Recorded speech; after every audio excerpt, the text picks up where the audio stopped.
Hi, it's me again with Corel Draw Tips and Tricks. And as I said in the earlier video, there's many ways to do this, but in this one viewer normally just helps me with math problem. But he suggested something that makes a lot of sense. And I mean, as soon as he said it, I knew that that's better. So if you watched part one and you saw me cut away all this excess stuff, it was unnecessary. This is 36 inches tall. We're going to set our nudge factor to 40. So in the previous video, I took the virtual segment delete key and I deleted a bunch of lines.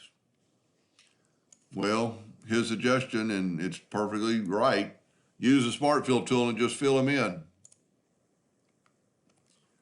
And that line stops the smart fill from getting there.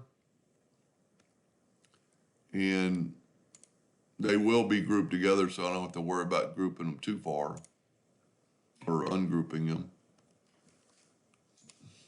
Now we can grab those three and move them down, and we have complete new objects. And if we look at it in hairline, the top should be sealed like we want. So I'm going to go ahead and continue. Like I just made part two when he was probably typing my suggestion. And so now I'm going to just do this because this is basically, well, you're still going to have to put a line there just like it. So if you'll watch part two now and do what I said, you could be done a lot quicker. So I think that viewer, you need to stop it though. Say to math, no, I appreciate everything. Everybody, you know, even if I knew how to do it, sometimes the obvious is right in front of you and you can't think about it.